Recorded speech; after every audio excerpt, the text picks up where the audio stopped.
Alhamdulillah, Alhamdulillah Rabbil Alamin.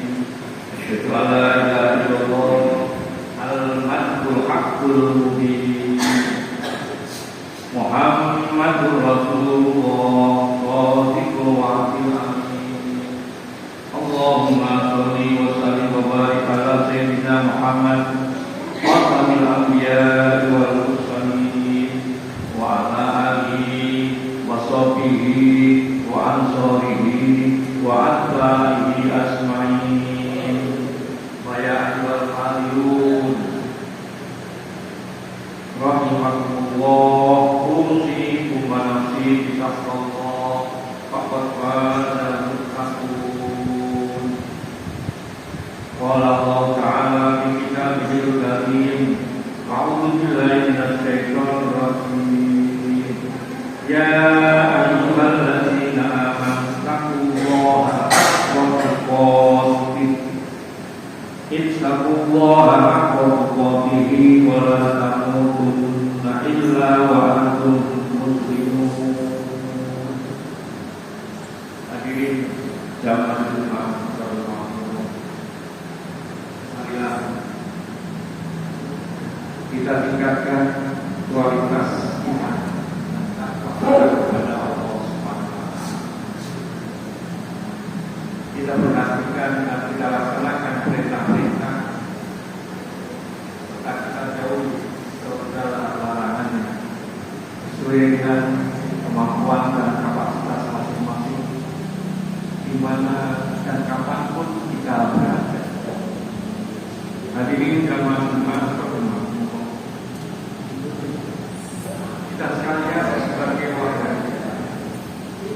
apalagi ini bulan Oktober, ada peristiwa-peristiwa penting pada bulan ini bagi bangsa Indonesia. 1 Oktober dikenal dengan Hari Kesaktian Pancasila.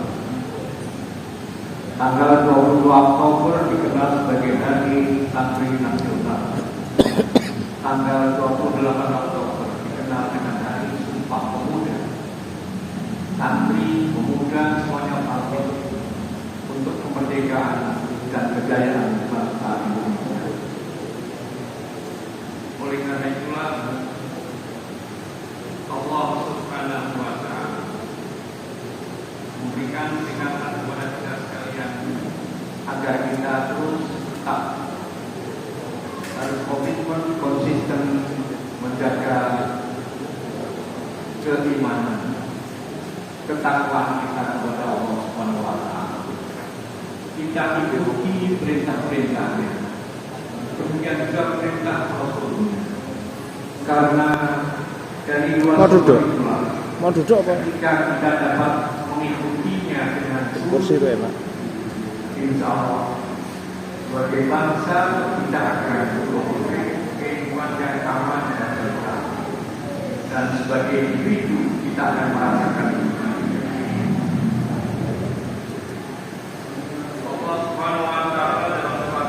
ayat 59 sudah difirmankan.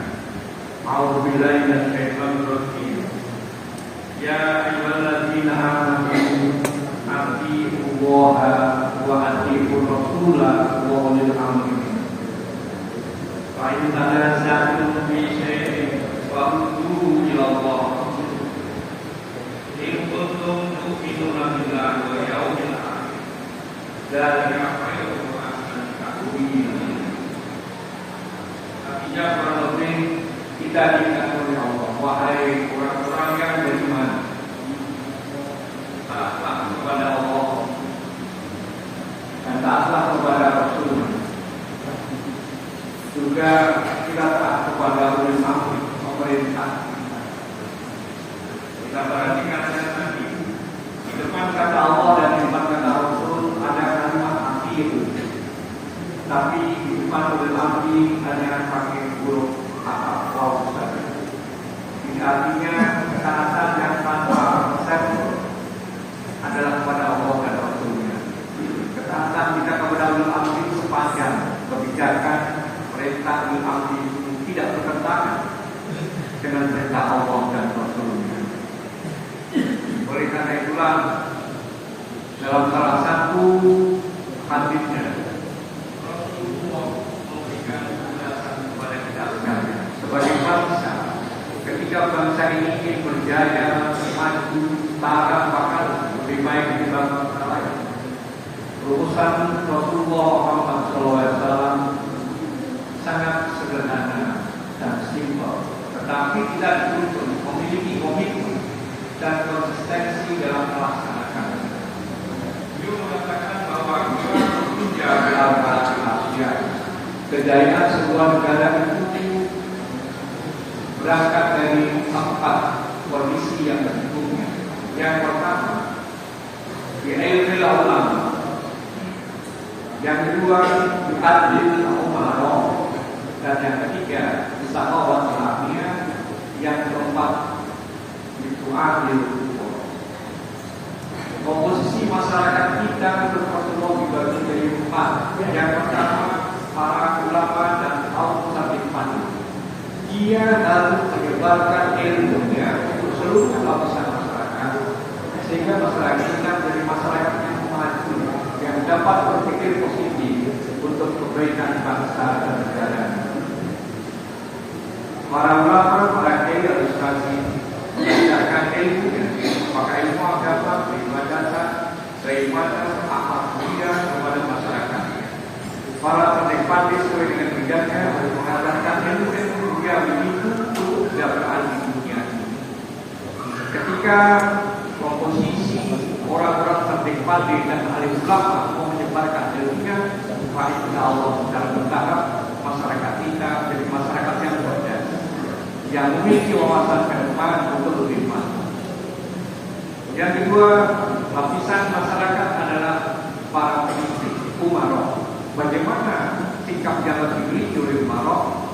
Rasulullah mengatakan bi'adlil umarah. Umarah itu pemimpin negeri ini harus adil. Adil itu artinya bertindak, bersikap secara proporsional dalam memberikan keputusan dan kebijakan. Tidak harus sama rata, karena kondisi masyarakat kita tidak sama, tetapi proporsional. Nah, keadilan ini dituntut betul supaya para pemimpin ini bisa melihat kondisi real secara objektif. Tidak ada latar belakang lain etnis lain, tetapi semuanya adalah warga negara kita. Semuanya harus memikirkan kesejahteraan. Oleh karena itu, ketika salah dalam mengambil kebijakan, maka yang terjadi adalah kekacauan di masyarakat. Ini tidak terjadi. Adalah para ahlinya, para pengusaha. Bagaimana sikap mental yang turut dari mereka oleh Rasulullah? Disahawat ahli. Para pengusaha, para ahlinya, orang yang secara kebetulan dilebihkan rezekinya oleh Allah, kaya raya, maka dia tidak boleh bakhil atau pelit, tetapi dia harus dermawan, punya sensitivitas sosial yang tinggi, ringan tangan memberikan uluran tangannya, memberikan bantuan kepada lapisan masyarakat manapun yang membutuhkan. Apalagi akhir-akhir ini menjelang musim hujan, kita sering mendengar berita saudara sudah kita jadi korban banjir, korban tanah longsor dan sejenisnya. Disitulah dituntut kepekaan sosial para ahlinya, para pengusaha, para pemilik modal untuk secara sukarela dan terus berbagi rezeki kepada mereka agar meringankan beban hidup. Yang keempat, lapisan masyarakat adalah para masyarakat awam. Maka Rasulullah mengatakan bi'adil umur. Masyarakat awam, rakyat bawah itu harus memberikan dukungan yang positif kepada kebijakan pemerintah. Kenapa kita memberikan dukungan? Karena pemerintahnya sudah dijalankan oleh Rasulullah harus adil. Ulamanya sudah membagikan ilmunya, para pengusaha sudah membagikan rezekinya. Ketika 4 komponen itu bersinergi dengan baik, insya Allah tatanan kehidupan masyarakat yang adil, makmur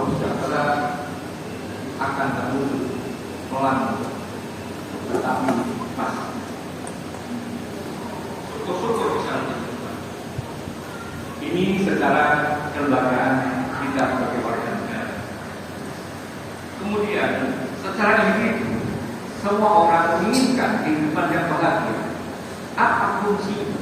Kita semuanya mengidolakan kondisi kehidupan yang bahagia, tetapi kadang-kadang kita lupakan atau bahkan belum tahu kunci-kunci mana yang harus kita pegang untuk membuka pintu kebahagiaan itu. Rasulullah memberikan penjelasan dan petunjuknya. Ada yang 11 yang harus kita lakukan ketika kita merindukan kebahagiaan itu kita rasakan dalam kehidupan sehari-hari. Yang pertama, ayyakuna zahidan fi dunya wa raqiban fil akhirah. Mari kita tumbuhkan sikap hati nurani kita sekalian untuk berhati-hati hidup di dunia. Jangan sekali-kali rakus. Apa adanya kemudian Allah kita syukur. Jangan mengambil haknya orang lain. Walau hiban fil akhirah. Ingatlah, ada kehidupan lain yang kekal dan menyenangkan adalah akhirat yang pada saatnya kita akan mengalami. Yang kedua, ayatun ajiman tujuh ibadah wa tilawati. Waktu-waktu kita manage demikian rupa, kita atur sehari 24 jam itu harus kita atur untuk mencari rezeki, untuk berbagi dengan tetangga, untuk berkasih sayang kepada keluarga. Nah, ini semuanya jangan kita lupakan. Hikmatul ibadah, porsi waktu beribadah jangan dilupakan. Jangan sampai 24 jam diantaranya kita tidak sempat beribadah. Maka bukannya sholat 5 kali sehari semalam, masing-masing 5 menit, 25 menit. Padahal kita hidup dari semalam 24 jam. Jadi masih cukup sedikit untuk beribadah, masih sangat longgar untuk bercengkerama dalam kehidupan dunia. Wajar Tuhan bagi waktu kita. Kapan kita punya kesempatan atur kelonggaran waktu kita masing-masing tidak salah, tapi jangan sekali-kali lupa membaca Al-Quran. Walaupun hanya surat Al-Ikhlas, jangan kita lupakan kita baca. Syukur kita bisa membaca semua. Yang ketiga, ayakuna qalilan qaul bima la yaquluna. Mari kita atur tata cara pergaulan kita. Jangan sekali-kali ngomong ketika tidak penting. Karena biasanya omongan-omongan yang tidak penting bisa bila-bila bisa saja menyakiti hati orang. Maka Rasulullah mengingatkan cukup ngomong yang baik-baik. Yang keempat, kalau salawatil khamsi, diingatkan dengan pelihara pelaksanaan sholat wajib 5 waktu dalam sehari semalam. Syukur akan betapa baik ketika kita dapat menyempatkan sholat sunnah, tahajud dengan malam, rakaat sebelum subuh, sebelum Jumat dan seterusnya, masih banyak kesempatan untuk itu. Yang kelima,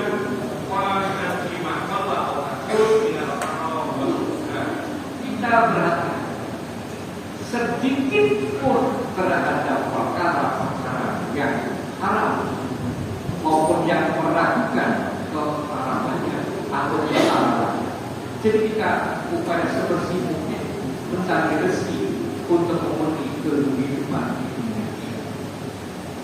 Yang kedua, antakuna subatul masolih. Mari kita mencari dan menjadi teman yang baik. Jangan sekali-kali ada terpenuhnya bahasa dalam kehidupan. Jangan sekali-kali menjadi teman yang sering menggunting dalam pertemanan. Kita harus jadi teman yang baik dan mencari teman yang baik. Ketika pertemanan kita di mana saja semuanya baik, rukun-rukun saja, insya Allah ketentraman masyarakat akan terjadi. Dimanapun kita berada, dimanapun profesi kita. Yang ke-7, ayat 6 dengan takabir.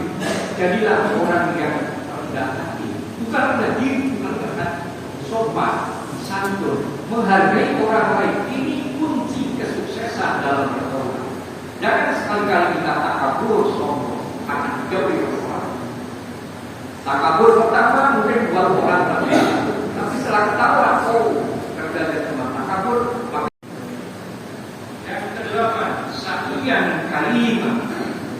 Seberapapun rezeki kita, jangan pelit-pelit berbagi kepada siapapun yang membutuhkan. Tidak usah menunggu nanti saya akan menolong jika saya dapat rezeki sekian juta, sekian miliar dan sebagainya. Seberapapun rezeki yang kita punya, sebagiannya kita urutkan kepada orang, teman, tetangga lain yang membutuhkan. Ini sikap yang diteladankan oleh Rasulullah Muhammad SAW. Beliau sangat dermawan, tidak pernah pelit. Yang kesembilan, iman bima qala Allah Ta'ala. Kita harus memiliki rasa kasih sayang kepada semua makhluk Allah Subhanahu wa Ta'ala. Ingat, makhluk Allah tidak hanya manusia, hewan, tanaman, hutan, lautan, gunung, sungai adalah makhluk Allah. Itu harus kita rawat. Jadi Rasul memberikan peringatan agar kita betul-betul menjaga kelestarian ekosistem dalam kehidupan kita. Kita menjadi sangat malu ketika banjir terjadi, ujung-ujungnya karena sungai berfungsi sebagai tempat sampah, bukan sebagai tempat mengalirnya air. Pertanyaannya, siapa yang membuang sampah? Ayo kita hindar hal-hal yang semacam itu. Yang oleh Rasulullah 1400 tahun yang lalu kita sudah diingatkan agar kita memiliki semangat memelihara sesama makhluk Allah itu. Yang 10, jadilah ayatuna nafi'an lil khalq. Jadilah kita menjadi sosok pribadi yang mendatangkan manfaat kepada siapapun. Ini dituntut kita tidak boleh egois. Kita harus memiliki rasa kepedulian sosial, kepedulian lingkungan dan seterusnya. Jadi kehidupan kita manfaatnya dirasakan oleh makhluk yang lain. Yang terakhir, ini yang sering kita lupa ketika kita mendapatkan kenikmatan. Ayat penada kalau mau dikasih, ayo, mumpung kita masih dapat rezeki dari Allah, masih hidup, masih segar bugar, masih gagah, perlu juga dong ingat satu peristiwa apa kematian pada saatnya akan menimpa. Pada kematian masih ada kehidupan yang merupakan waktu pembalasan terhadap amal baik kita ketika kita masih hidup di dunia. Di dalam akhir surat Luqman Allah mengingatkan, wa ma tadri nafsun ma taksibu ghadan wa ma tadri nafsun bi ayyi ardin tamut. Tak seorang pun tahu persis besok akan ada kejadian apa bagi masyarakat maupun bagi diri kita sendiri. Karena merancang program boleh-boleh saja, kepastian kejadian Allah yang menentukan. Wa ma tadri nafsun bi ayyi ardin tamut. Tidak tahu juga, tidak ada seorang pun yang tahu persis kapan, di mana seseorang itu harus dipanggil menghadap kehadiran Allah Subhanahu wa Ta'ala. Oleh karena itu kita perlu sekali berhati-hati menjaga diri dan iman kita dari antara yang tidak kita terjadi. Dan semoga wasiat atau petunjuk dari Rasulullah kepada Allah Subhanahu wa Ta'ala kita secara pagi berupaya untuk melaksanakannya dengan penuh dan tulus keikhlasan. Ada rasa keterpaksaan sedikit pun. Demikian, semoga ada manfaat.